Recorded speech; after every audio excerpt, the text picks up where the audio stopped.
Dia nak mati, dia mati. Dia tak nak mati pun mati. Erti kata lain, keliling kita yang nama makhluk, dia berakhir dengan kemusnahan. Kan? Kalau handphone, bila dia mati, bateri mati. Binatang mati. Beritahu satu benda yang nama makhluk tak mati. Jawapan dia tak ada.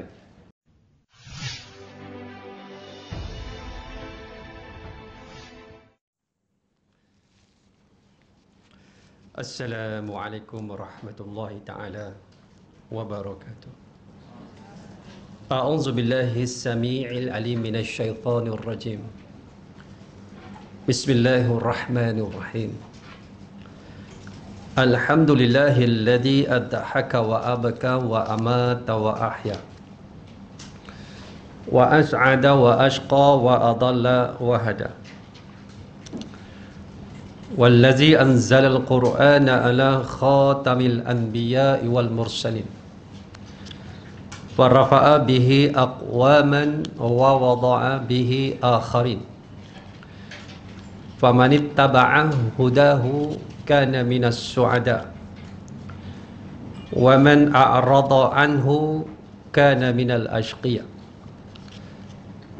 Usalli wa usallimu ala qaidi wa qurwati wa habibi wa qurrata aini sayyidina Muhammad ibni Abdillah salawatullah wassalamuhu ala sairil anbiya'i wal mursalin wassiddiqina wasyuhada'i wassalihin wal mujahidin wa man tabi'ahum bi ihsanin ila yaumin yaqumun nasu li rabbil alamin amma ba'du.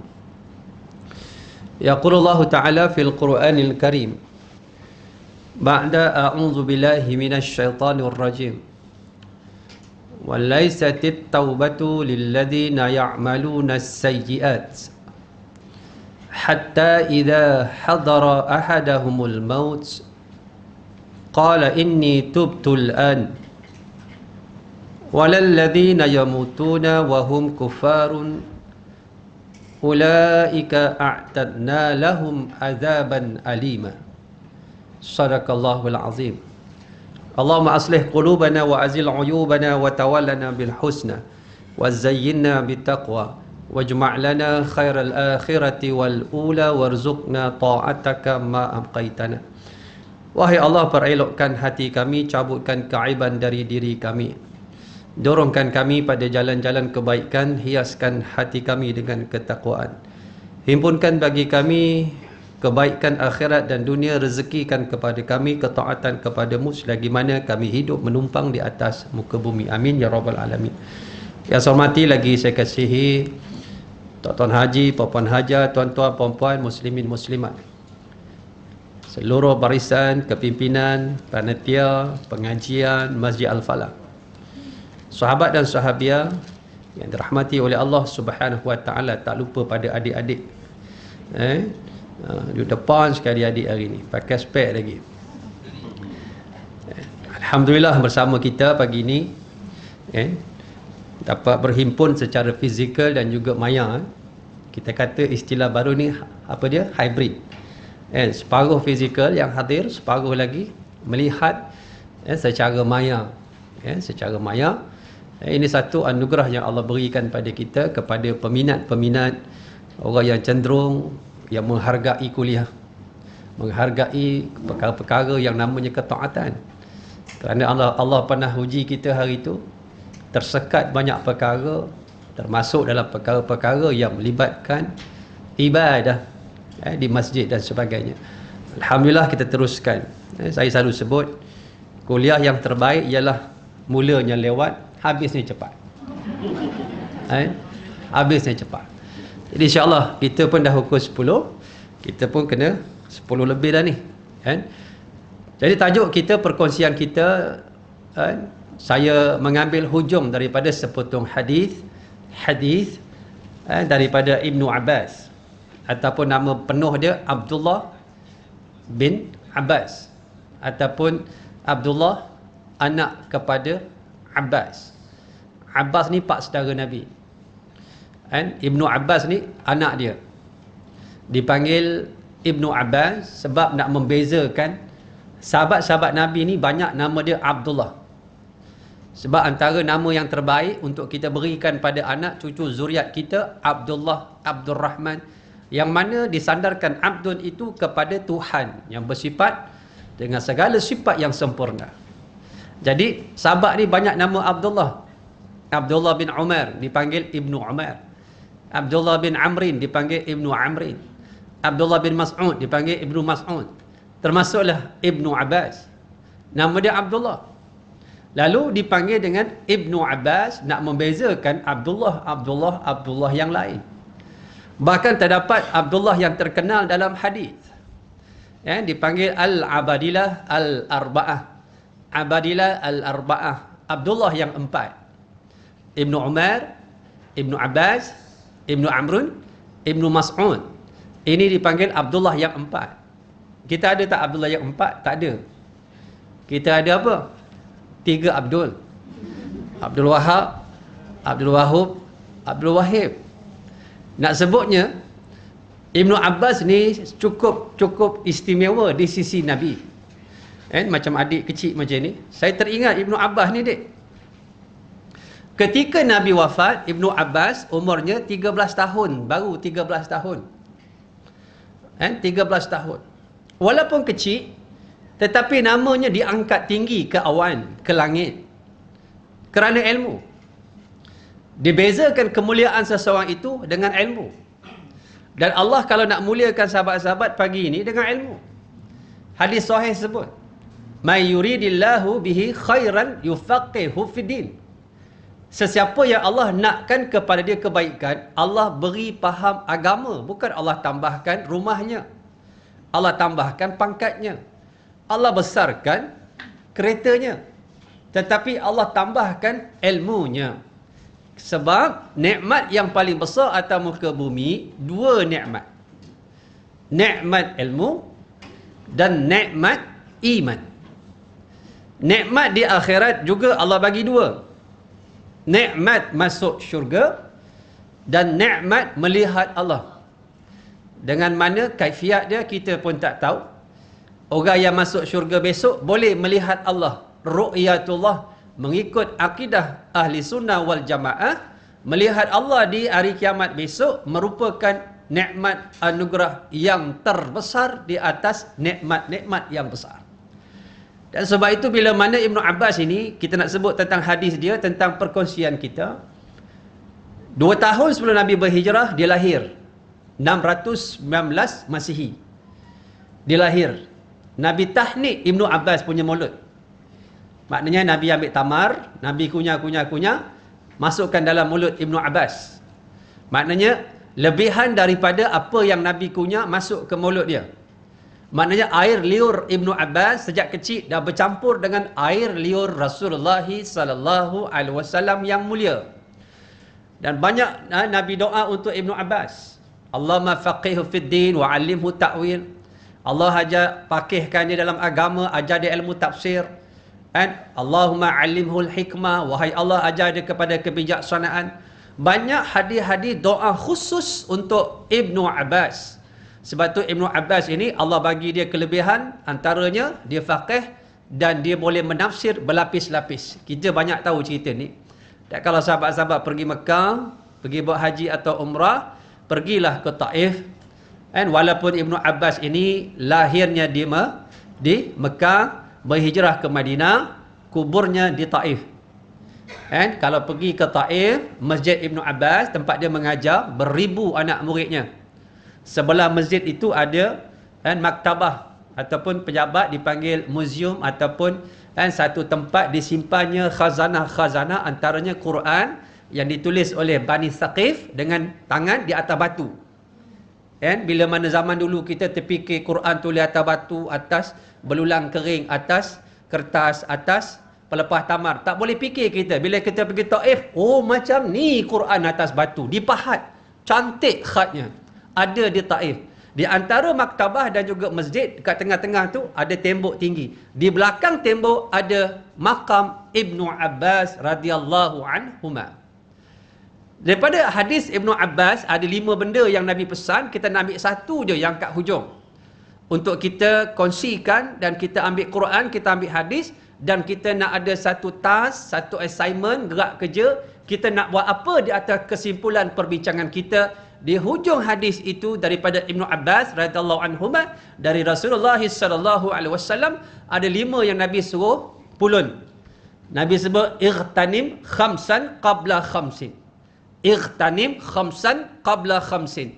Maknanya secara mudahnya bahasa kampung, kan, rebut 5 kesempatan sebelum 5 kesempitan. Saya nak ambil satu saja. Di hujung sekali, benda yang mengikat semua benda itu terikat dengan nombor 5 sebenarnya. Iaitu bila Nabi kata, hayataka qabla mautik. Hayataka qabla mautik. Tajuk perbincangan kita pagi ini, hidup kamu sebelum mati kamu. Hidup kamu sebelum mati kamu. Dan apabila kita mati, kita akan membawa pengalaman-pengalaman peribadi yang orang tak tahu. Setiap kita ini akan mati. Ditulis di atas van. Di atas van jenazah, selalunya ayat 185 surah Ali Imran 185. Dengan penegasan daripada Allah, kullu nafsin dha'iqatul maut. Setiap yang bernyawa, mudah fahamnya bahasa kampung, setiap makhluk mati. Dia nak mati, dia mati. Dia tak nak mati pun mati. Erti kata lain, keliling kita yang nama makhluk, dia berakhir dengan kemusnahan.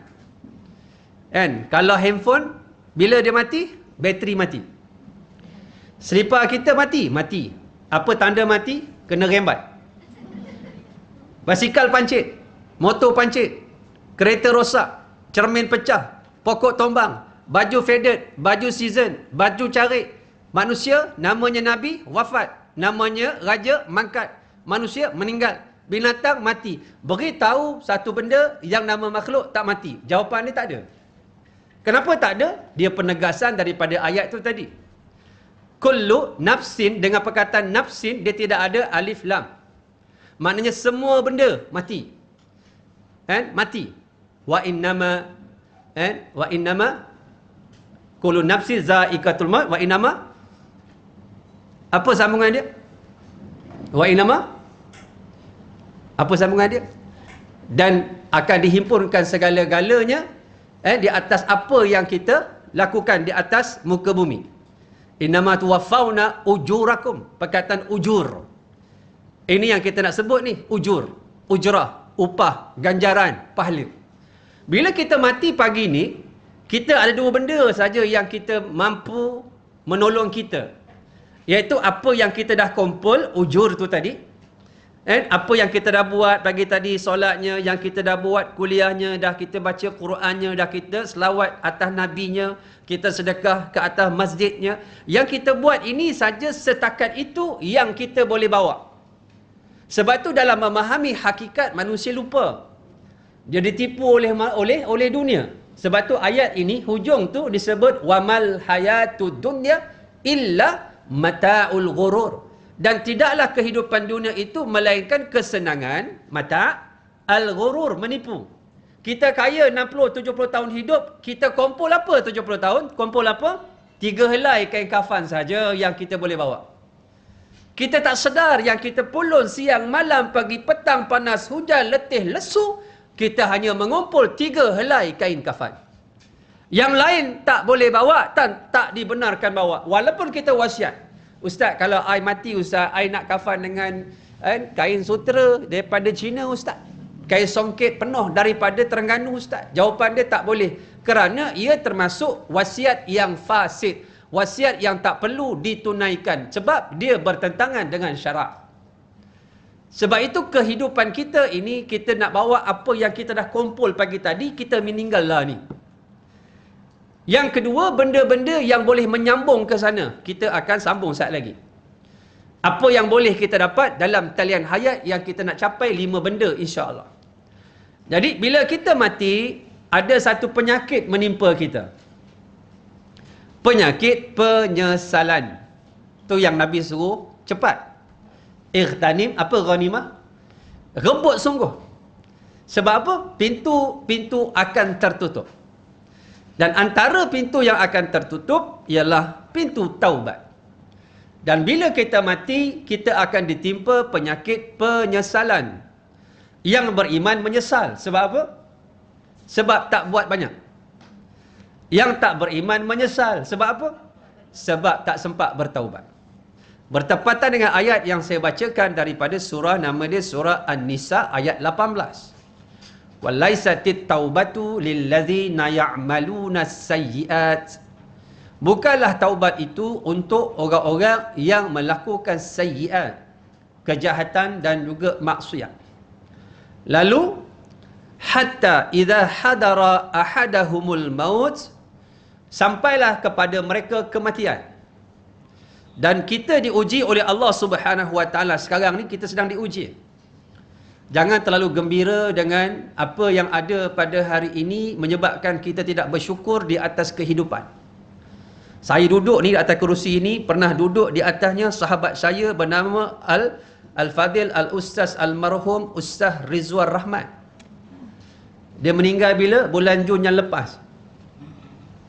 Dia duduk di atas kerusi ini. Sahabat-sahabat yang kehilangan seorang ustaz di atas kerusi ini, tak terasa ke kita kehilangan benda yang besar? Terasa. Terasa sangat. Masa saya itu sedang koma itu dekat Turki, satu hal koma. Satu hal pula ketika koma tu yang datang ialah sahabat-sahabat yang dah meninggal dunia. Datang pula almarhum Ustaz Taliban. Datang pula Ustaz Rizwan Rahmat. Sebab kita ni bila nak meninggal, 100 hari nak meninggal, kita ada akan rasa menggigil. Orang nak meninggal dia rasa gigil dalam tempoh 100 hari. Dia rasa gigil, bukan demam. Apabila masuk 40 hari nak meninggal, kita punya pusat ni berdenyut-denyut. Pusat kita ni berdenyut-denyut. Kat pusat. Ketika 40 hari terkadang orang nampak malaikat, kelibat malaikat. Malaikat mula menunjukkan kelibat dia pada orang nak meninggal 40 hari. Sebab tu orang bila 40 hari ada yang terberak, terkencing. Mana tak terkencing kalau muka malaikat mengerikan. Mukanya menakutkan. Tengok cerita hantu Kak Limah malam-malam sorang-sorang pun nak tidur bilik pun tak tidur masuk bilik pun tak berani. Ini muka yang lebih seram, lebih takut daripada hantu Kak Limah. Lagi pada satu benda yang menakut dan mengerikan di atas muka bumi yang tak dapat kita bayangkan, kita ditunjukkan muka tersebut. Wa na'udzubillahi min dzalik. Memang tak boleh mengucap. Apabila masuk hari ke-7 nak meninggal, banyak benda pelik dia buat. Dia biasa isap rokok 4 kotak sehari, sebatang pun tak isap. Biasa dia buat satu perbuatan, dia lupa. Erti kata lain dia tak buat, dia buat, dia tak pernah buat, dia buat, dia biasa buat, dia tinggal. Jadi yang nampak pelik siapa? Isteri dia, anak dia. Pelik abah ni. Pelik atuk ni. Atuk saya arwah, dia suka tengok dunia jam 10. Bila tepat pukul 10 malam, jangan kacau TV. Dia mengamuk. Saya tahu atuk saya macam mana. Pada malam dia meninggal, pukul 10 dia tak turun daripada bilik dia. Dia tak keluar. Yang perasan siapa? Isteri dia lah. Sebab tu kita ni ibu-ibu, yang perasan suami kita pelik, kita lah. Yang perasan isteri kita pelik, suami kita lah. Tiba-tiba orang yang dekat dengan kita tak perasan perubahan yang drastik dalam hidup kita. Pelik. Saya pun naik dekat atas bilik dia, atuk dekat atas katil macam ni dah. Meninggal. Sebab itu benda pelik-pelik ini dalam 7 hari dia buat. Selalunya. Siapa yang perasan? Mula perasan? Isteri dia. Opah saya perasan. Pelik atuk kamu tak turun ni. Bilik dia kat atas. Saya naik tangga masuk bilik dia. Dia dah baring macam ni. Dah siap dah. Macam qiyam dah. Dah siap dah. Dengan wuduk dia lepas solat isyak dia. Dia dah macam ni dah. Meninggal. Kemudian bila 3 hari nak meninggal kat bahagian dahi ni. Bahagian dahi ni dia berpeluh. Sakit. Dia sakit. Dan 2 hari, 2 hari sebelum meninggal, selalunya kita akan jumpa roh-roh orang dah meninggal. Tu yang bila saya sedang sakit itu tenat dekat Turki, kita dah tak ingat apa dah. Tiba-tiba datang roh sahabat-sahabat dah meninggal. Saya rasa masa tu, apa yang saya fikir, mati dah aku. Hidung darah, mulut darah, berwaya-waya. Saya tak ada fikir apa dah. Nak fikir macam mana? Kita dah tak ada suasana berfikir sebab kita nak cari talian hayat saat lagi. Apa yang kita nak capai pagi ni insya-Allah. Sebab itu dia jadikan dahi ni sakit. Ketika 2 hari itu kita dah nampak roh orang-orang yang dah mati. Dan 1 hari sebelum dia meninggal, sahabat-sahabat orang nak meninggal, ubun-ubun kepala ni sejuk. Ubun-ubun ni sejuk. Dan saya pernah melihat orang meninggal. Kadang-kadang orang meninggal ni, dia tak sama dia punya pengalaman dia. Ada orang meninggal, nak meninggal, saya pegang ubun-ubun dia lembik. Macam baby kan. Baby kalau baru lahir, ubun-ubun ni lembik tau. Dan bila dia terperanjat, lembik ke dalam, lekuk. Tu orang tua kata kena sawan bajang lah, kena sawan lempuk lah, macam-macam sawan. Kerana baby ni, dia mudah terperanjat. Kerana dia belum kuat. Dia punya kepala belum keras. Saya ni lembik. Lalu saya fikir, betul juga kot. Mungkin bak roh nak keluar kat sini. Dia lembik. Macam baby balik. Ini beberapa tanda. Dan sebab itu kita ini diuji oleh Allah sekarang. Dan ujian yang Allah beri ini hujung 2019. Nama dia Cik Corona. Dipanggil COVID, Corona Disease. Dipendekkan COVID-19 kerana dia datang 2019 hujung. Benda ni Allah pernah beri, nama dia flu Spanyol dulu. Bila? 1918 sehingga 1920. Selama 2 tahun yang membunuh hampir 50 ke 100 juta penduduk dunia. Namanya flu Spanyol. Selsema Spanyol. Kenapa nama dia flu Spanyol? Walaupun bermulanya di Kansas City, USA, kerana diperkenalkan oleh wartawan Spanyol. Daripada USA, dia merebak pergi ke Perancis, Itali, lalu sampai Spanyol dan diperkenalkan oleh wartawan Spanyol. Maka flu Spanyol, sesama Spanyol yang membunuh ramai manusia, khususnya di bahagian Eropah, yang mana sahabat-sahabat Allah ulang balik pada 2019, kita membaca sejarah berulang. Dan pentingnya kita memahami sejarah. Sejarah orang dah meninggal yang baik, sejarah orang yang dah meninggal, Allah tunjukkan dalam Quran, dalam hadis, pengalaman-pengalaman yang tak baik. Maknanya yang baik kamu ambil untuk diri kamu, yang tak baik kamu jangan ikut supaya kamu tak tergolong di kalangan mereka. Sehingga pada pagi ini, semalam saja jumlah dunia ni yang meninggal berapa kes? Yang kesnya saja dunia 261,674,812 kes. Dihimpunkan bahawa yang meninggal dunia ini ialah tak kurang 5,216,113 orang setakat semalam. Dan kita ambil kat Malaysia, kita kecilkan Malaysia ini iaitu 2,628 kes 816. Dan jumlah yang meninggal setakat semalam 30,309 orang setakat semalam. Kalau 30,000 kita nisbahkan Masjid Al-Falah, tak ada kuliah pagi ni. Maknanya imam meninggal, Bilal meninggal, Siap meninggal, semua meninggal belaka, termasuk ustaz meninggal. Dengan jumlah yang begitu besar, Allah letakkan kepada kita, Allah sindir kita supaya menjadi pengiktibaran kepada kita dan juga kepada orang yang telah meninggal. Dan kita ni Allah beri peluang, kita dapat muhasabah pagi ni. Dalam keadaan kita belum menempuh lagi. Kerana apa? Perkara ini berlaku di hadapan kita. Lalu Allah juga menyebut dalam surah Al-Mu'minun. Allah menyebut dengan firman-Nya dalam surah Al-Mu'minun ayat 99. Allah sebut, hatta idza jaa ahadahumul maut qala rabbi rji'uni la'ali a'malu salihan fima taraktu. Sehinggalah datang kepada salah seorang daripada kamu kematian. Seperti mana tadi Allah telah tunjuk pada kita dalam bentuk sindiran yang umum. Bermula ayat Ali Imran 185, kullu nafsin za'iqatul maut Wa innama tuwaffawna ujurakum yaumal qiyamah. Jadi maknanya segala apa yang kita buat, jangan rasa rugi dah. Kuliah rasa ngantuk, tertidur, sabarlah. Sabarlah. Sebab kuliah ni tanda kita tenang. Boleh tidur tu tanda ketenangan. Ingat. Ada orang dia tak boleh tidur walaupun makan ubat. Sahabat-sahabat, kita ni pantang kuliah tidur. Kalau tidur mesti kuliah. Ada seorang laki-laki kat US, US. Bukan paya jaras, bukan paya jaras, US. Bukan paya jaras, US. Dekat New York. Dia tak boleh tidur malam. Dia tak boleh tidur malam. Dia buat apa malam? Dia berjalan. Satu hari, satu malam, dia berjalan-jalan, dia jumpa masjid dekat New York. Dia tengok kat masjid tu, dia pelik. Depan kuliah, belakang tu makmum tidur. Dia rasa pelik orang Islam ni. Dalam masjid tidur lagi. Lalu dia ambil keputusan, dia masuk dalam masjid. Akhirnya dia tertidur. Kuliah tak sedap. Sebab itu tanda-tanda boleh tidur ni tanda kebahagiaan hidup tau. Ketenangan.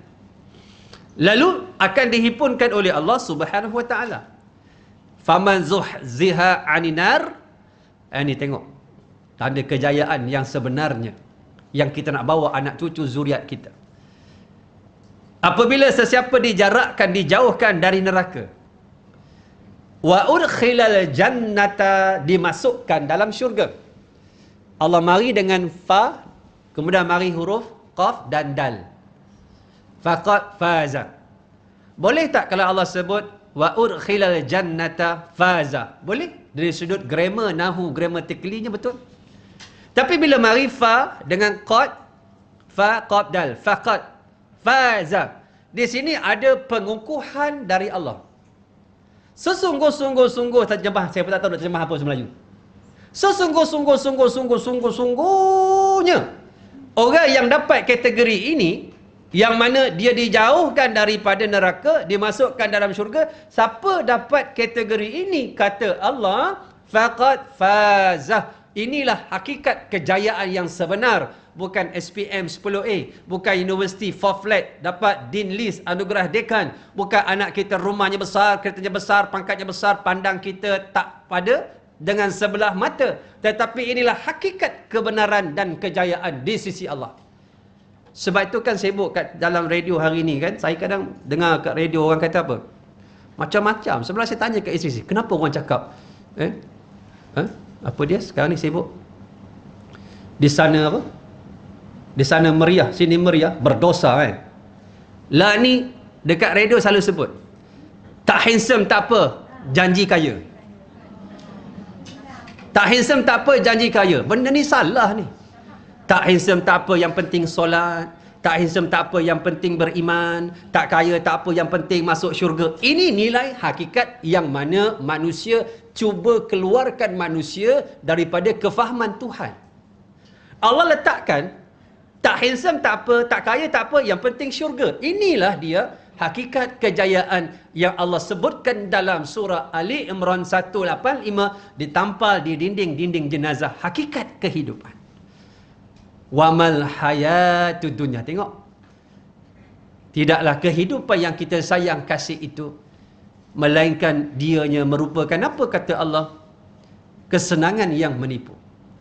Jangan kita ditipu. Orang yang boleh ditipu ini orang yang lemah. Orang yang tak tertipu sebab dia ada pegangan dan dia ada ilmu. Itu pentingnya tadi, ilmu. Lalu ayat tu tadi kita imbangkan tadi dengan surah An-Nisa. Tadi berapa? Daripada surah Ali Imran 185. Mari An-Nisa tadi kita buka dengan menyebut walaisatit taubatu lillazina ya'maluna as-sayyi'at hatta idza hadara ahadahumul maut hatta idza hadara ahadahumul maut, sama dengan ayat Al-Mu'minun ayat 99. Tengok ayat dengan ayat, surah dengan surah, ikat mengikat, selari seiring sejalan, cantik mencantikkan, faham memahamkan. Uslub Al-Quran bila kita faham cukup cantik. Dalam keadaan Allah kata bukanlah taubat itu untuk orang yang buat jahat.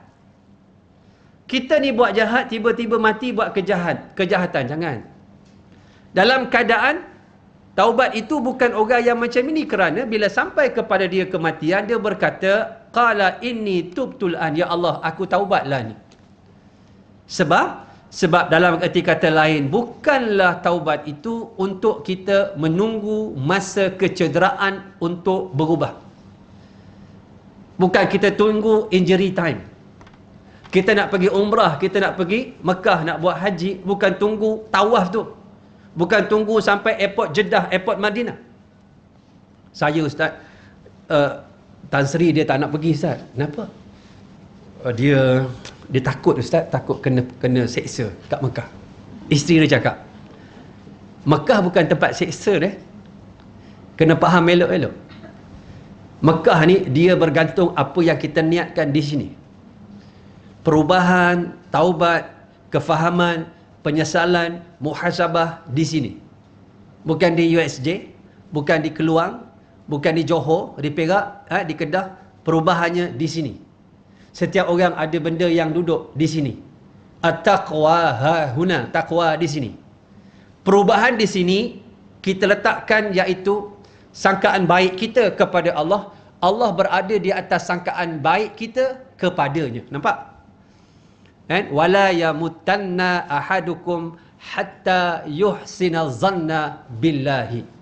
Nabi kata 3 hari sebelum Nabi wafat, jangan kamu mati sehinggalah kamu sudah bersangka baik kepada Allah. Ingat kenapa kita kena letakkan macam ini? Sebab sangkaan baik kita kepada Allah menjadikan keputusan kita itu dapat diterima oleh Allah menjadi keputusan dia. Sebab itu bersangka baik kepada Allah itu merupakan perkara yang kita kena bina. Kerana apa? Kerana Allah berada di atas sangkaan baik kita kepadanya. Sebab tu bila kita nak berubah di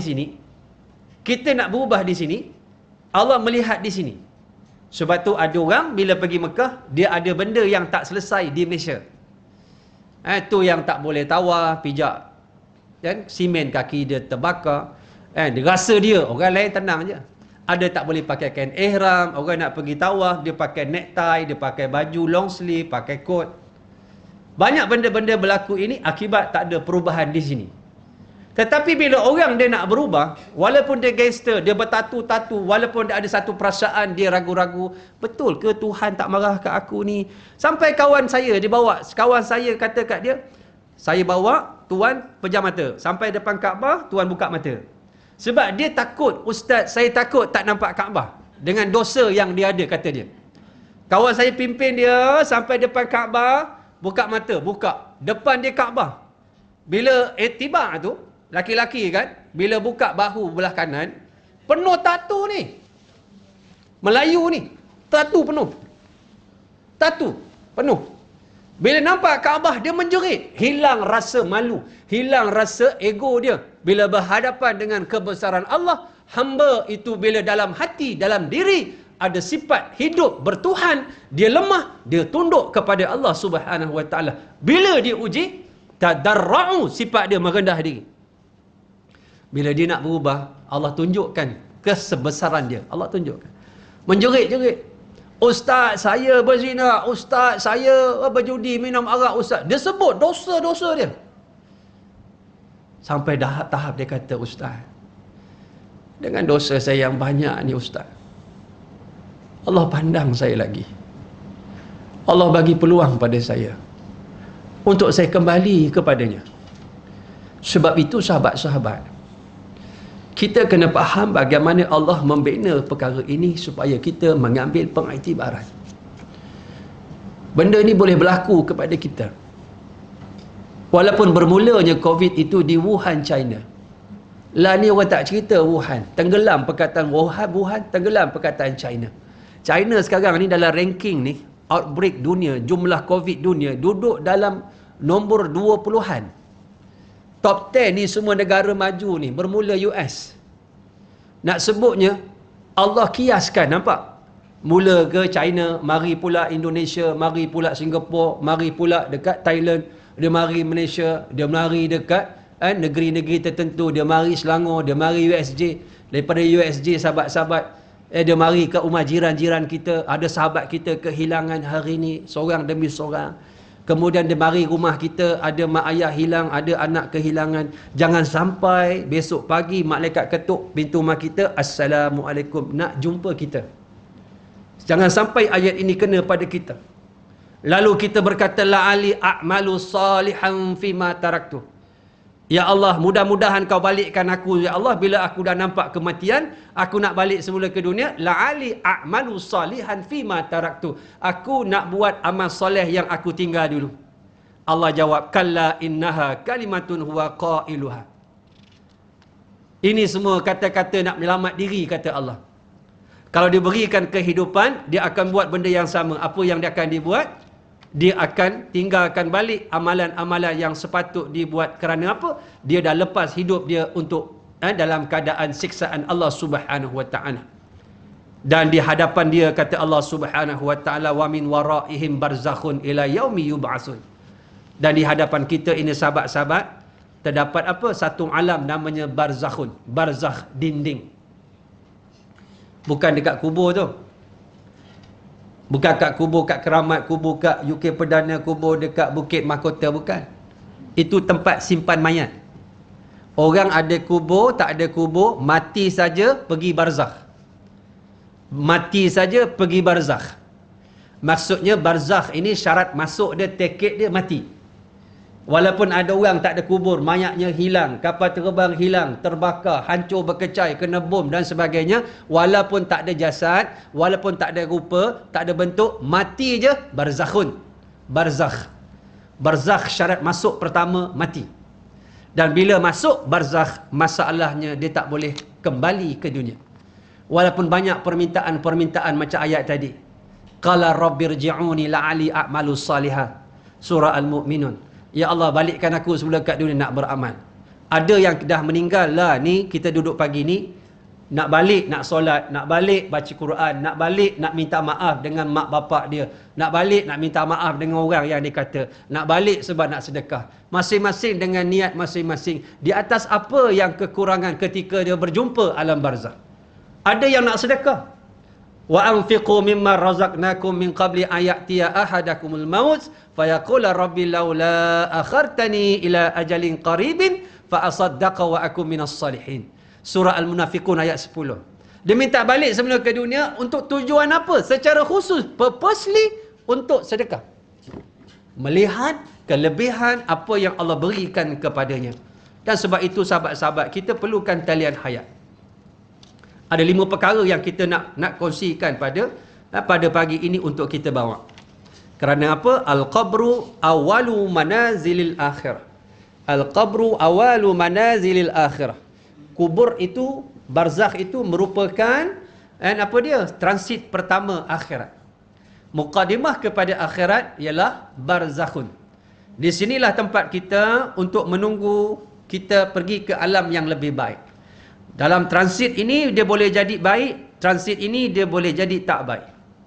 Sebab itu saya suka mukadimah, saya baca Tok Guru saya, dia suka baca mukadimah ini. Alhamdulillahilladzi ahyana, Alhamdulillahilladzi adhaka wa abka. Yang membuat segala puji bagi Allah yang boleh membuat orang itu ketawa dan menangis. Adhaka wa abka wa amata wa ahya. Allah yang boleh memati dan menghidupkan orang. Wa as'ada wa ashqa. Allah yang boleh menjadikan orang itu bahagia dan sengsara. Allah itu juga wa adalla wa hada. Allah itu juga yang boleh menjadikan orang itu dapat petunjuk ataupun dia disesatkan oleh Allah. Sebab perkataan ini mengingatkan kita dalam keadaan kita ini akan masuk satu tempat yang sangat penting, tetapi tempat ini orang tak rasa penting. Dan bila ianya berlaku, orang mula mencari talian hayat. Dan talian hayat inilah yang kita nak kongsikan untuk kita dapat. Bila nak cari? Sekarang. Kerana talian hayat ini dia akan habis. Dan bila kita nak mati, sahabat-sahabat, kita lemas. Bila kita lemas, kita mencari bantuan-bantuan yang boleh menolong kita. Kadang-kadang Allah bagi dia sikit-sikit supaya dia sedar. Kadang-kadang Allah bagi terus. Kadang-kadang Allah tak bagi langsung, terus Allah matikan dia. Wa na'udzubillahi min dzalik. Allah sebut dalam surah nama dia surah Luqman ayat 31 32. Kita ni bila lemas tuan-tuan, kita tak kira apa dah. Faham? Kita ni bila lemas, tahu lemas? Bila kita lemas dalam air, apa kita buat? Mencari benda yang boleh menyelamatkan kita.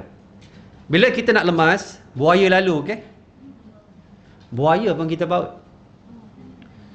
Buaya tu lalu kita paut. Bila buaya kena paut, buaya pun baca doa lah. Allahumma barik lana fima razaqtana wa qina adzabannar. Ada pepatah Melayu kata seperti buaya dapat bangkai. Bangkai pun bagi buaya dah cukup syukur, alhamdulillah. Dapat pula daging fresh. Daging lembu wagyu pula tu. Kan? Sekilo 15 ke 20 ribu. Lalu inilah yang kita sebut, Allah sebut. Wa idza ghasyiyahum maujun kazzulali da'awullaha mukhlisina lahuddin. Dan apabila mereka itu dipukul ombak yang cukup besar, kazzulal seperti apa? Gunung. Tengok tsunami macam mana? Tingginya air itu berapa kali pokok kelapa? Air ni tajam tau, bisa. Cuba tengok bila banjir dekat Pahang, kami turunlah masa banjir, tengah banjir, lepas banjir. Proses banjir ni awal makanan, tengah bila dah surut, bersih, kita nak bersihkan rumah dengan manpower. Yang ketiga, nak repair rumah bila dah hancur tu. Ada rumah yang hancur, kita buat balik lah. Saya, Ustaz Dasuki, arwah Ustaz Rizwan, kita turun dekat Johor, turun dekat Pahang, dia dah tak ada lah ni. Sedih betul saya. Dia meninggal semalam, sehari sebelum meninggal saya sempat pergi rumah dia. Bila dia ni doktor, dia tanya doktor, hebat kan, dia walaupun dia sedang sakit terkenat, dia waras. Sebab tu kita ni anugerah Allah, bila nak meninggal waras. Maksudnya boleh berfikir, boleh mengucap, boleh merancang. Dia kata kat doktor apa? Doktor, saya ni apa peluang hidup? Ni Ustaz Dr. Rahmat ni, tak ada peluang. Tak ada peluang. Tak ada peluang saya nak keluar. Dia COVID tu positif. Saya nak keluar lah. Doktor kata boleh. Dia syarat-syarat dia, SOP dia kena ada surat, surat mati semua sign. Kita pun carikan katil, carikan tong gas, berpuluh ribu. Kami usah kumpul duit untuk sahabat kita ni. Dia nak apa? Ustaz Dasuki tanya, hantar nak apa Ustaz? Hantar perlukan apa? Katil, ambulans, katil hospital, tong gas tu berapa ribu harga tu. Kita cari sebab nak bawa balik rumah ni. Hebatnya kita tahu hikmah dia bila dia mati. Rupanya dia minta keluar tu je nak jumpa anak bini dia, nak jumpa kawan-kawan dia untuk dia sampaikan wasiat sebelum mati. Kalau dia mati dalam hospital, diuruskan, dia tak dapat bercakap dengan kawan-kawan dia apa yang perlu dia lakukan, apa benda yang mesti dilakukan. Jadi apa yang terjadi dan terjadi. Bila saya dapat jumpa dia sehari sebelum dia meninggal. Cuma bila saya pegang kaki dia, nak balik tu dia kata, Ustaz jangan balik Ustaz, rasa macam tak ada dah besok. Dia cakap. Dia pukul 12 tu dia telefon Ustaz Dasuki lagi tu. Dia meninggal pukul 2 lebih kat hospital Sungai Buloh. Bila dia dah keluar tu, dia masuk balik tu sebab oksigen dia dah teruk. Jadi dia pun tak boleh nak fikir apa dah. Tapi dia dah sampaikan apa yang dia perlu sampaikan, keluarga dia, anak dia, kawan-kawan dia, semua dah selesai. Hebat dia orang macam ni, subhanallah. Walaupun dia COVID-19, ada exceptional case, ada kes terpencil, pengecualian, dia dapat apa yang orang lain tak dapat. Sebab tu sahabat-sahabat, mati yang macam ni bukan main-main.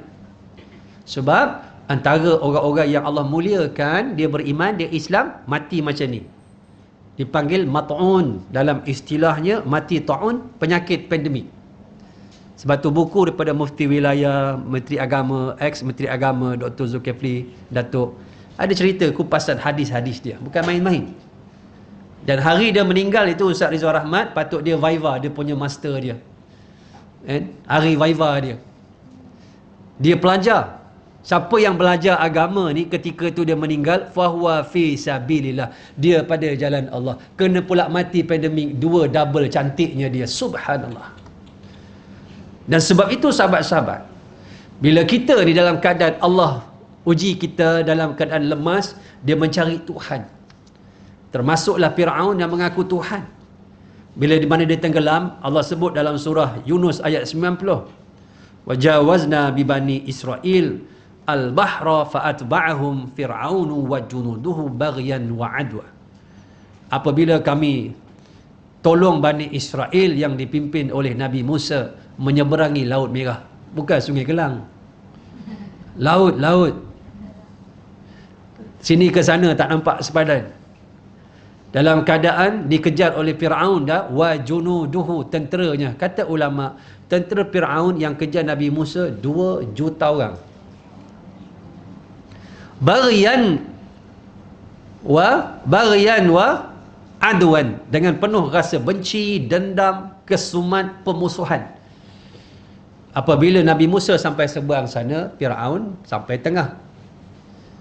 Laut terkuak tepi, dasarnya orang lalu, orang jalan. Bila lalu tu nampak ikan berenang. Bila ditutup ni, lautnya luas, yang dalam, macam mana nak sampai ke atas dengan bekalan oksigen yang tidak ada? Tetapi bila dia rasa dia lemah kat situ, ketika hatta idza adrakahul gharq qala amantu annahu la ilaha illa alladhi amanat bihi banu Israel. Apabila dia mula tenggelam, ketika itu apa? Ketika itu dia menyebut bahawa aku beriman tiada Tuhan yang disembah melainkan Allah, Tuhan yang diimani oleh Bani Israel, iaitu Allah. Sedangkan Fir'aun sendiri mengaku Tuhan. Rupanya ada Tuhan lain yang dia sembunyikan pada pendirian dia, Allah Subhanahu wa ta'ala. Sebab tu ada 5 perkara talian hayat yang kita nak cari. Pertama, pertolongan Allah. Kena ingat, kita tahu tak Allah sayang kita pagi ni? Siapa tahu angkat tangan? Tahu? Alhamdulillah. Seorang je, lain? 2. Siapa tahu Allah sayang dia pagi ni? Jangan angkat tangan. Semua tahu Alhamdulillah. Senang kerja saya. Kan senang? Kita nak tahu Allah sayang kita, tanya diri kita. Jangan tanya Allah. Pagi ni, kita tanya diri kita, berapa banyak kita sayang Allah? Berapa banyak kita nak laksanakan perintah Allah? Berapa banyak perintah Allah yang kita dah laksanakan? Berapa banyak larangan Allah yang kita cuba sedaya upaya semaksimum mungkin kita tinggalkan? Itu jawapan dia. Sebab itu untuk meraih kasih sayang Allah, kita kena taat pada dia. Dan ketaatan pada Allah itu terdapat pada arahan dan suruhan. Suruhan dan larangan. Itu saja syariat. Yang nama syariat, yang disuruh dan yang dilarang. Tu je. Ada lain? Tak ada. Dan berapa banyak Tuhan suruh yang kita dah buat. Tu saja. Ustaz, saya PKP, Ustaz, bisnes saya jatuh. Biasalah jatuh bisnes. Kita nak kata orang kerajaan Malaysia tak berjaya menangani COVID-19. USA collapse. Kita nak kata Malaysia, USA collapse.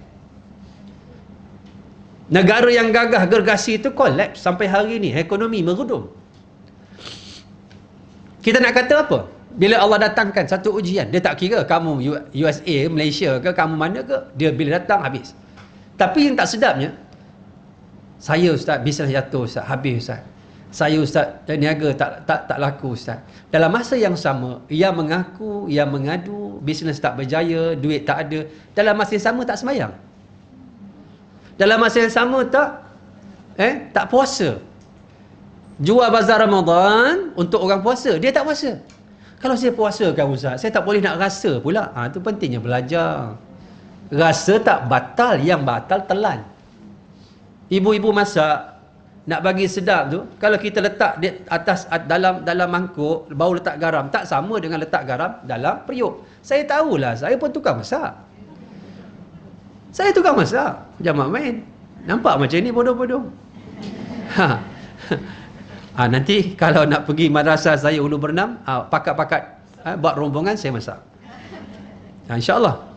Orang yang datang madrasah saya kat Muar pun saya masak asam pedas. Kita tanya nak ikan apa? Ikan terobok, ya, ikan apa? Tenggiri, ikan merah, ikan mayung, cakap je. You name it, we have it, insya-Allah. Masak untuk sahabat-sahabat yang baik, bagi saya tak rugi dunia akhirat. Apa masa nak rugi? Tak ada. Orang baik, orang soleh, kita pun sayang dia. Kita jamu yang terbaik. Itu yang kita nak. Sebab itu bila kita merungut, kita ni rasa Allah tak tolong kita, cuba tanya diri kita, ya Allah perintah kita buat tak? Tak buat. Tiba-tiba kita merungut, Allah tak tolong kita. Saya minta sahabat datang rumah saya, mesin rumput rumah saya. Habis mesin saya bagi RM300. Sahabat datang rumah saya, mesin rumput rumah jiran saya. Kemudian minta habis mesin rumput, minta upah saya. Saya bagi tak? Saya tak bagi tak. Tak mengikut syarat saya, tetapi nak duit upah dari saya. Peninglah. Allah suruh A, kita buat B, kemudian kita merungut. Allah tak bagi apa yang sepatutnya Allah bagi. Kita tidak mengikut syarat Allah. Ihfazillah yahfazka. Kamu pelihara Allah, Allah pelihara kamu. Kamu jaga hak Allah, Allah jaga hak kamu. Mudah saja. Sebab itu orang yang jaga hak Allah, Allah sebut dalam surah Ibrahim ayat 27, ketika kita nak meninggal, yuthabbitullahu alladhina amanu biqauli thabit fil hayati dunya wa fil akhirah. Sebab tu bila kita terdesak ni, kita perlukan bantuan Allah yang pertama tadi.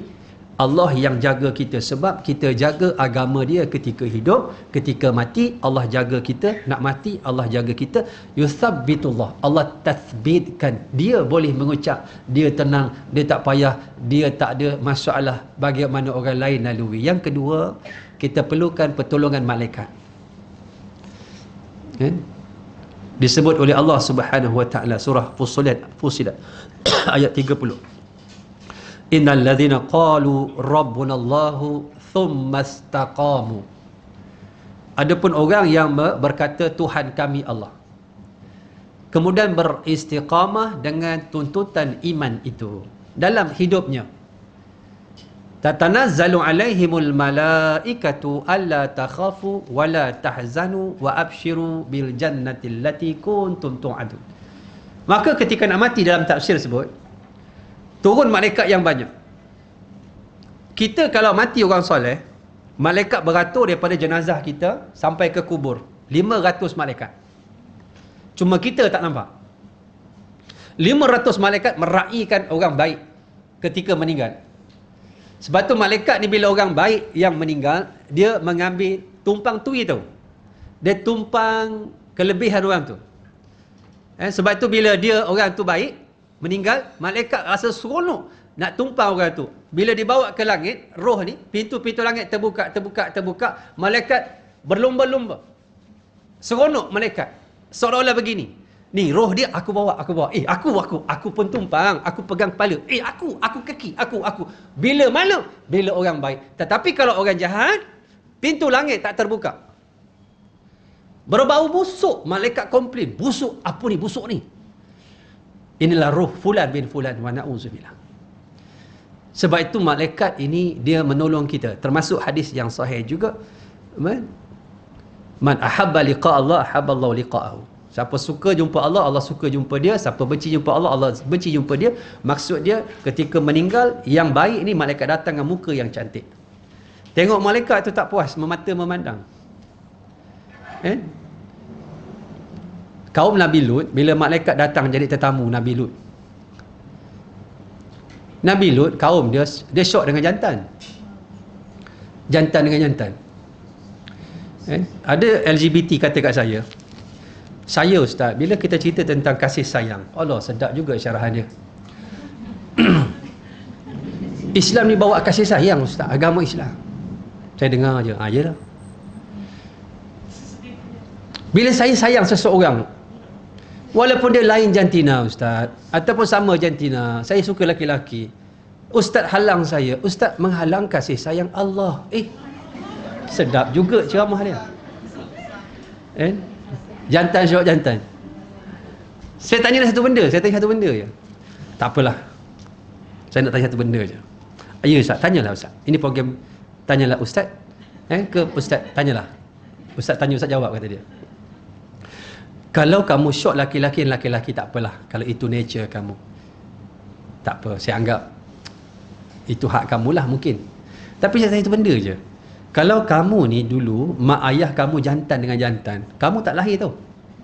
Dia tengok saya atas bawah, kecil besar. Dia kata apa? Betul juga Ustaz. Maknanya dia pun tak faham apa je nak sebenarnya. Sebab manusia-manusia ni yang menghalang maksiat, dia pun tak tahu apa sebenarnya dia nak. Orang yang tak suka judi diharamkan, bila tanya kat dia, awak suka ke suami awak penjudi? Tak suka Ustaz. Dia pun tak suka. Orang yang suka berzina, cuba tanya dia. Zaman Nabi ada seorang lelaki, pemuda. Dia kata, ya Rasulullah, atakzinu li bizina. Boleh tak engkau izinkan aku berzina? Sahabat lain nak pukul dia. Korang hajar sungguh. Dia tak cakap lah korang hajar, korang kedah. Tapi nak sebutnya korang hajar sungguh depan Nabi minta macam tu. Nabi kata tak apa, biar aku yang jawab. Nabi kata apa? Sukakah kamu perzinahan itu berlaku kepada adik perempuanmu? Tidak ya Rasulullah. Aku sanggup mati kerananya. Kakakmu tidak, ibumu tidak, ibu saudaramu tidak, saudara-saudaramu yang perempuan tidak. Kalau kamu tak setuju berlaku pada diri kamu, macam mana kamu bersetuju berlaku pada orang lain?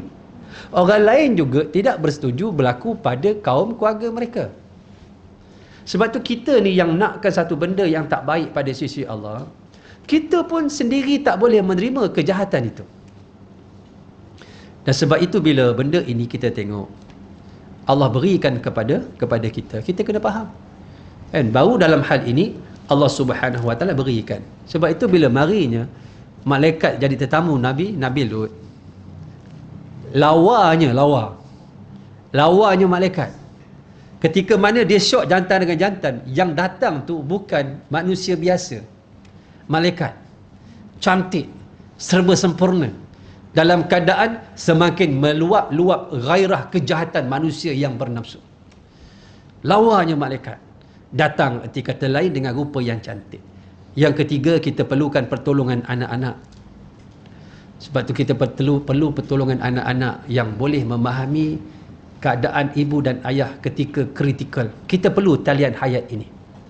Anak-anak yang boleh mengajar kita ketika mana kita sedang nazak. Yang baca Quran, yang mana dia ajar kita supaya kita ini mengucap. Sebab tu Nabi kata laqinu amwatakum. Talkinkan orang nak meninggal, bukan orang dah meninggal. Itu talkin kita. Sebab tu kalau baca talkin, sebelum saya baca talkin, saya akan bagi tazkirah pendek atas kubur. Tazkirah atas kubur ini lebih berkesan kepada orang yang hidup. Sebab tu orang kadang-kadang meninggal malam kan. Nak ke bumi malam. Dalam malam hujan. Dalam hujan mati pula lampu. Dengan aku pun takut. Cuma bila orang muda meninggal, yang datang orang muda. Tengok, orang muda. Tapi dalam gelap tu kita nampak api, isap okok. Tapi bila kita kata, wahai sahabat yang dikasihi oleh Allah, telah pergi sahabat kita yang muda umur 21 tahun, dengan izin Allah Subhanahu Wa Taala, kita yang muda ini, yang tua ni tak mati ke? Kalau yang meninggal itu muda, seorang-seorang buang potong rokok. Dia berkesan. Kita bawa pula syair Arab. Wa kamin fata asbaha wa amsa dhahikan wa akfanu fil ghabi tunsaju wa huwa la yadri. Dan berapa ramai orang-orang yang muda ketawa berdekah-dekah dalam masa yang sama, kafan disediakan orang dia tak tahu. Sebab tu anak kita ini perlu kita biasakan. Ada orang ni mak dia meninggal 2 minggu sakit kat hospital. Sebab tu kita kena faham mak ayah kita cakap dengan 2 lapis. Orang biasa bila mak dia duduk hospital kata mak nak balik rumah, dia faham balik rumah discharge. Orang yang luar biasa bila dia kata mak balik rumah, dia faham mak nak balik barzah dengan balik rumah betul. Dia faham 2 lapis. Apa buat abang sulung dia bincang adik-beradik ni, mak ni cakap pelik dah, aku tengok pelik. Kita ambil cuti semua, adik-beradik pakat ambil cuti 2 minggu. Hari terakhir mak meninggal. Tengok, buat apa ambil cuti, buat apa? Sebab nak susun ni program mak ni. Pukul sekian-sekian siapa jaga, sekian-sekian siapa jaga, siapa nak ajar mak, la ilaha illallah, siapa nak jaga ni? Sebab bila orang itu dia sedang nazak, dia cakap tadi, dia nampak roh orang mati. Antara yang datang roh orang telah mati, iblis dan syaitan. Tu yang dia menjerit-jerit, mak ayah, mak ayah. Sebenarnya di hadapannya syaitan menyerupai mak ayah dia. Syaitan dia tak nak dia ni boleh mengucap. Sebab syaitan dia faham hadis Nabi, man kana akhiru kalamihi la ilaha illallah dakhala jannah. Siapa akhir hidup dia mengucap la ilaha illallah, dia masuk syurga.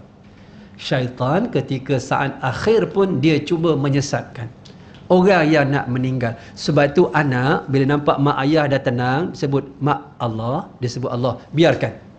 Jangan kita paksa. Mak sebut la ilaha illallah, la ilaha, pening dia. Dia penat, tenaga semakin kurang, cobaan dia semakin besar. Titiskan air di bibirnya, sapu air di kepalanya, di mukanya, baca selawat, penting. Dalam hal ini kita kena jaga. Sebab dia sedang diuji oleh Allah. Dia perlu talian hayat ketiga, iaitu anak-anak.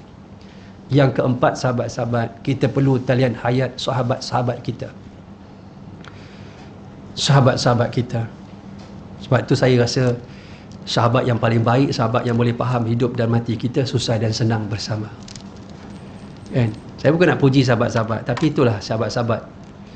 Macam Ustaz Dasuki ni, sahabat yang cukup luar biasa.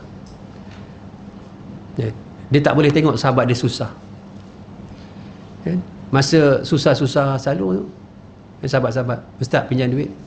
Ana pernah test dia. Ana tahu dia pun susah, banyak tanggungjawab, banyak sekolah seluruh Malaysia. Saya beli tanah ni dalam keadaan duit tak ada pun. Masa PKP lagi nak buat pondok 9 ekar ni. Saya cakap dekat tuan tanah saya ada duit, tapi duit tak ada pun, tak cukup lagi. Saya tanya Ustaz Dasuki, Ustaz pinjam duit sikit. Tengok, dia tak mengeluh tak apa. Hantar nak berapa? Tu hebatlah dia. Sampailah ni ana tak ambil pun. Dia suruh telefon, hantar kata nak duit, hantar kata nak duit, tak datang pun kata nak duit, tak ambil pun kata nak duit, nak duit. Ana kata kalau ana betul-betul terdesak, tak ada, kan, ana baru ambil kat hantar. Sampai habis bayar tanah, tak ambil pun duit dia. Kerana apa? Allah buka jalan-jalan lain. Kalau boleh saya tak nak berhutang. Tapi dia tu subhanallah, kawan-kawan susah, anak tak ada, nak bayar yuran, dia bayar. Banyak benda orang tak tahu dia. Tapi saya tahu, dia kawan baik saya tahu. Ustaz Rizwan Rahmat, walaupun COVID, kita dah bahagikan, saya buat arahan. Siapa nak kafan dia, walaupun cara COVID-19, kan, kita dah bahagikan. Ustaz Mio masuk. Siapa uruskan van? Ustaz. Siapa yang akan bawa ke kubur? Dah susun. Siapa sembahyang? Saya jadi imam dekat atas kubur lepas dikebumikan. Kita buat solat jenazah atas kubur. Siapa sebelum meninggal, ketika meninggal dan meninggal. Kita susun sebab kita perlukan talian hayat yang ketiga, yang keempat. Kita perlukan siapa? Rakan-rakan, sahabat-sahabat yang baik. Sebab itu bila saya nak sebut tu tadi, kita takkan ingat dah bila kita sedang getir, tenat, kita tak ingat Quran, tak ingat sembahyang, tak boleh dah. Ketika kita perlu sumbangan luar. Sumbangan luar. Saya dah tak ingat apa dah. Tapi apa yang saya rasa lah. Doktor kata apa doktor? Saya pergi Turki bukan sebab saya nak berjalan. Saya uruskan pelajar saya masuk batch yang pertama dekat Gaziantep University di tenggara Turki dengan Istanbul 2 jam perjalanan. 2 jam pula. 2 hari. 2 hari perjalanan dari Istanbul. Jadi pelajar saya yang lepas SPM ke Turki, lepas tahfiz kita hantar ke South Africa. Jadi kita ada channel-channel dia lah, insyaAllah. Jadi apa yang nak diuruskan, itulah dia yang masa yang ada. Universiti nak datang dengan SOP yang cukup ketat, invitation letter, kita jawab, ambil MTP, my travel pass daripada Malaysia, swab test, lagi macam-macam lah. Tapi bila Allah uji begitu, saya dah 2 dos, tetapi kena varian lain, dia jadi lain lah. Doktor kata apa sahabat-sahabat? Doktor Turki ni, dia kata apa? Kamu ni ikutkan mati dah hari tu. Tu yang saya rasa bersyukur hidup hari ni. Walaupun dah susut, dah 6 kilo turun lagi, tapi saya rasa bersyukur dapat hidup. Saya tak ingat apa dah. Sampai satu masa ada satu ayat surah Ghafir ayat 44. Ayat 44. Ghafir. Ujung ayat tu sebut wa wafidu amri ila Allah innallaha basirun bil ibad. Dan aku serahkan seluruh urusan aku kepadanya. Sampai satu masa, ya Allah, kalau inilah hakikat dia, ya Allah, engkau nak ambil aku di sini, aku mati, ya Allah, aku mati. Kalau kau rasa aku hidup, ya Allah nak peluang menambah baik lagi amalan aku yang kurang, aku hidup. Tak ingat apa dah. Istighfar dan selawat. Ini benda yang boleh, yang masih lagi kita ingat. Tapi ketika itu sahabat-sahabat dalam keadaan itu, saya rasa kuat. Kan? Bila mana ada benda masuk. Benda masuk. Allahu Akbar. Rupanya adik saya dia positif juga, tapi dia tak tenat. Dan kami terpisah. Saya pun duduk kat hospital seorang-seorang. Doktor Turki tak boleh bahasa Inggeris, kita cakap dia tak faham, kita cakap bahasa Arab dia tak faham. Sampailah seorang translator, murtajim, penterjemah bahasa Arab datang, just nak jadi perantara antara saya dan doktor. Sampailah doktor tu boleh faham. Erti kata lain, sahabat-sahabat, ketika itu saya dah tak ada apa dah, melainkan kita ada sedikit kewarasan.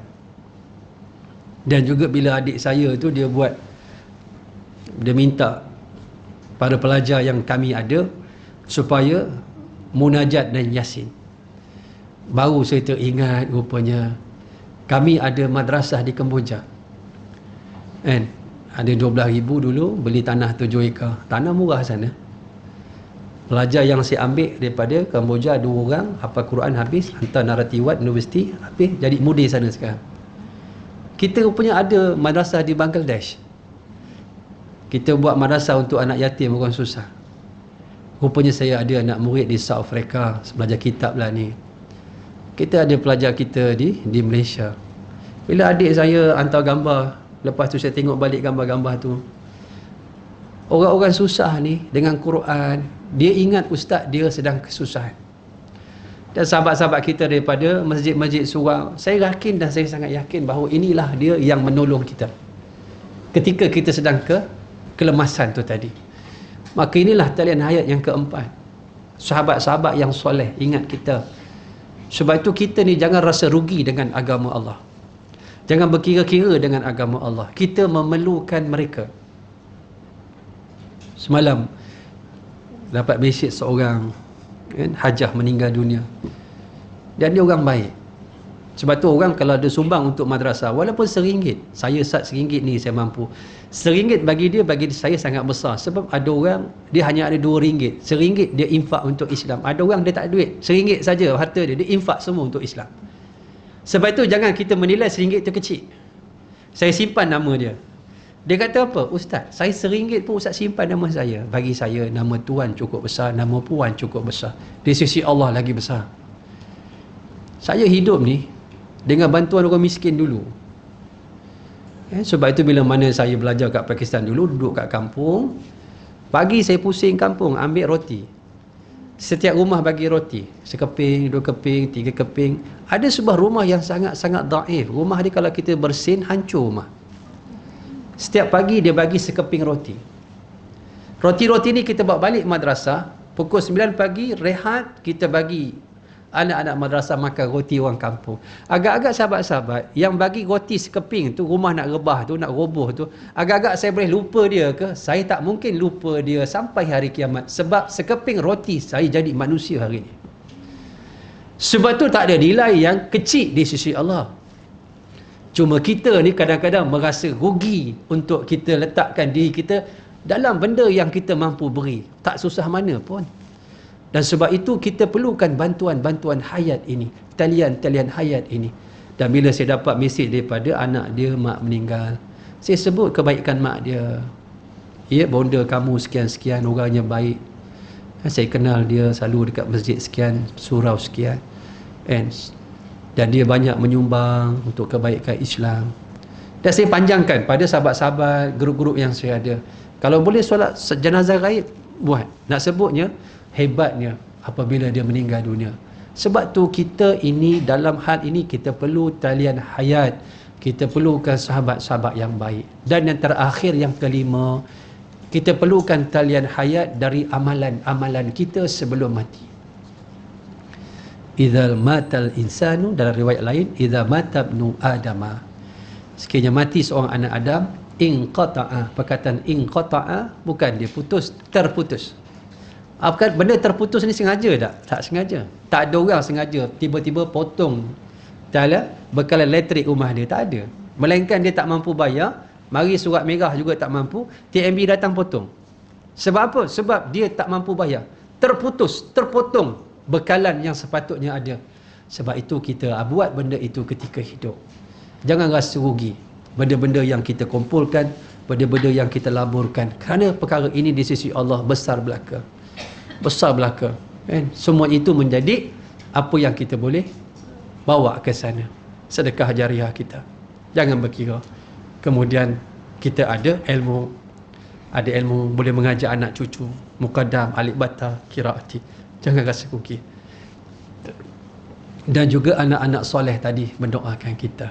Mudah-mudahan semua itu memberi kebaikan dalam kehidupan kita, ketika kita senang, ketika kita sedang sakit, ketika sedang nazak, ketika kita mati. Hatta ada orang dah masuk neraka, dia berbual dengan ahli syurga. Dia kata, "Hei ahli syurga, kau kenal aku tak?" Dia mau kena kahwin. Kecak Kelantan lagi dia. Dia mau kena kahwin. Kau tengok macam kenai. Orang Kedah pula yang dalam syurga tu. Macam kenai. Aku ni kat dunia pernah beri kamu segelas air. Ingat? Oh, ingat. Boleh tak kau doa ke Allah, minta aku ni masuk syurga sebab beri kamu segelas air? Tidak ada doa ahli syurga yang ditolak oleh Allah. Tidak ada. Hanya segelas air. Ada pula imra'atun mumissatun, perempuan pelacur. Beri anjing minum, bukan manusia. Masuk syurga. Pintu syurga yang banyak. Takkanlah satu pintu pun tak panggil kita, tuan-tuan, perempuan, muslimin, muslimat. Sebab tu kita kena banyak bersangka baik kepada Allah Subhanahu wa ta'ala. Jadi dengan apa yang Allah beri pada kita, peluang-peluang ini gunakan sebaik mungkin untuk kita isi dengan kehidupan yang baik, kehidupan beribadah, membina anak, tarbiyah anak cucu zuriat kita, kuliah kita, tambahkan kefahaman kita agar kita lebih cenderung, lebih cinta kasih kepada Allah dan agamanya, sehingga kita meninggal, kita akan dapat lihat di hadapan kita habuan-habuan kita. Di hadapan kita ni habuan-habuan. Dan ada orang dia teruk sangat kat dunia, dia mati, tu yang saya sebut, tak kaya tak apa, yang penting syurga. Bila dia mati, dia melihat keindahan barzakh, dia lupa dia pernah susah di dunia. Kesusahan itu hanya berakhir, dia lupa hanya sekadar melihat malaikat saja, belum lagi dengan balasan yang lain. Subhanallah. Sebab itu biar kita bersusah di dunia dengan agama Allah, akhirat insya-Allah, dan pandailah Tuhan membalasnya. Jadi sahabat, saya sebut tu tadi, siapa nak ziarah, macam esok saya ada insya-Allah. Patut hari Selasa saya dekat madrasah Udu Berenam.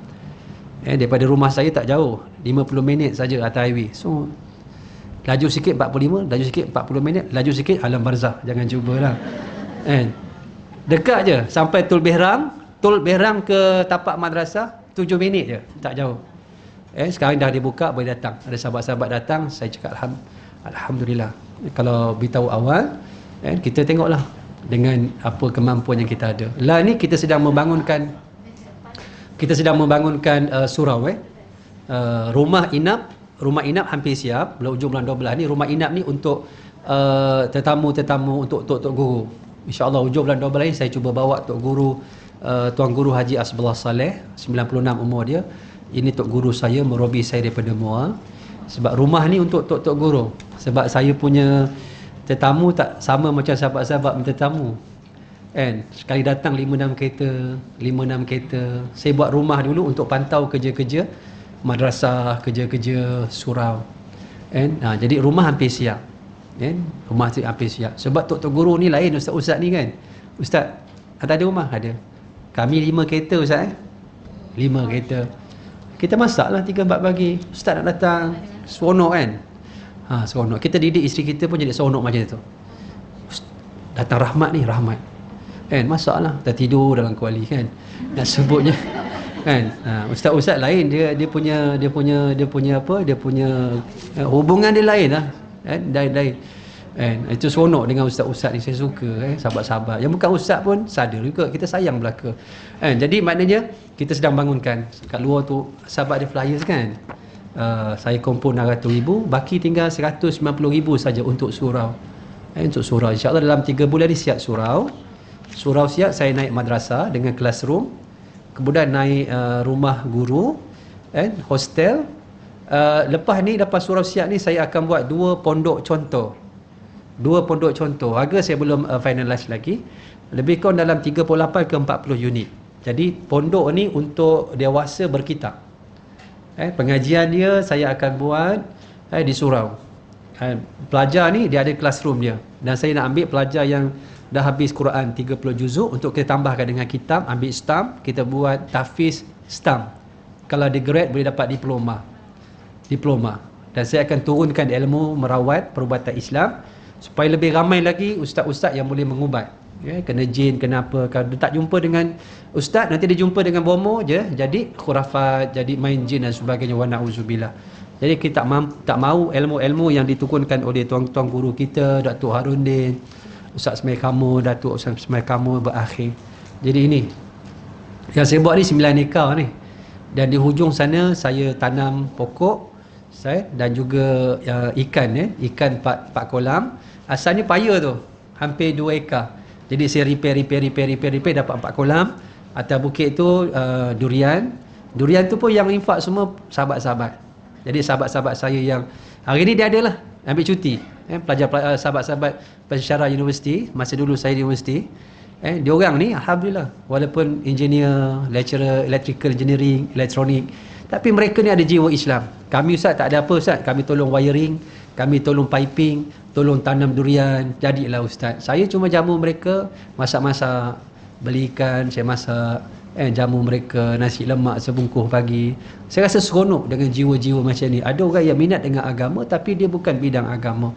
Kita bangunkan bersama. Jadi besok ada ikan, pelajar boleh makan, ada durian, boleh bayar bil elektrik. Saya membina ekonomi, generate untuk akan datang. Jadi sementara kita nak membina ni, kita perlukan kepada sedikit daripada sumbangan sahabat-sahabat lah. Siapa nak infak, terbuka lagi 190. Zakat pun boleh kan. Kita punya wakaf masih lagi kita buka. Masukkan nanti beritahu yang ni ustaz wakaf sekian, nanti saya bagi resit.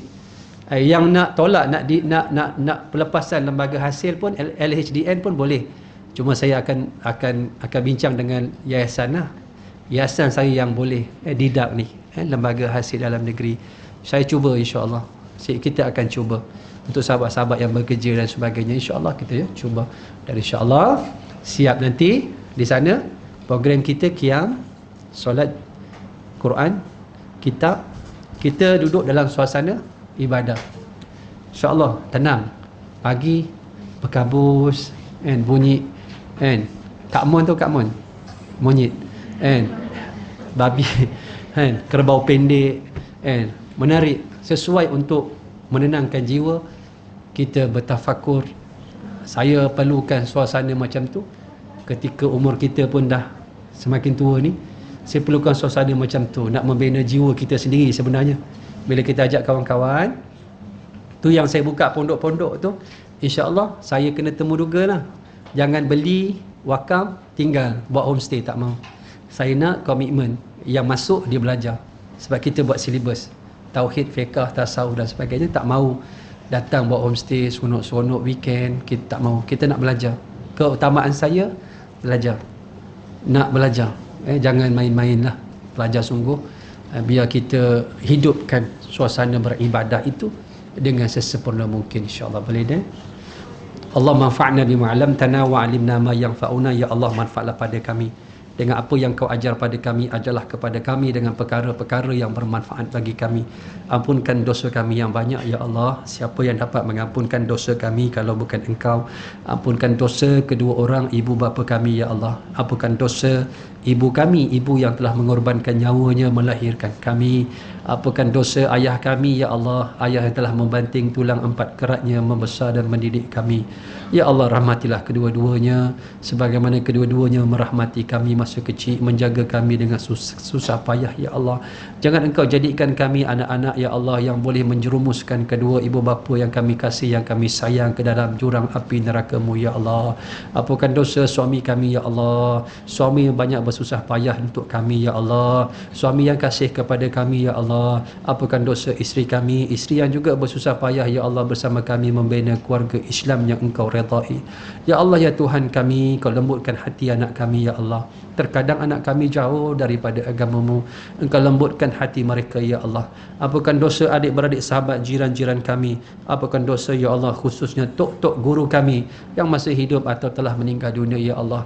Ya Allah ya Tuhan kami, jadikan anak cucu zuriat keturunan kami anak-anak yang soleh dan soleha, beriman dan bertakwa, mendirikan solat, menutup aurat, tahu membaca Al-Quran, anak-anak yang boleh memandi, mengkafan, mendirikan solat jenazah untuk kami, anak yang boleh mengusung kerana kami ke kubur, anak yang boleh memimpin tangan kami ke syurga-Mu. Rabbana Rabbana Rabbana taqabbal minna innaka antas sami'un alim wa tub alaina ya Allah innaka antat tawwabur rahim. Rabbana atina fid dunya hasanah wa fil akhirati hasanah wa qina azabannar. Subhana rabbika rabbil izzati amma yasifun wassalamun alal mursalin walhamdulillahi rabbil alamin. Taqabbalallahu minkum minna wa minkum taqabbal ya karim. Assalamu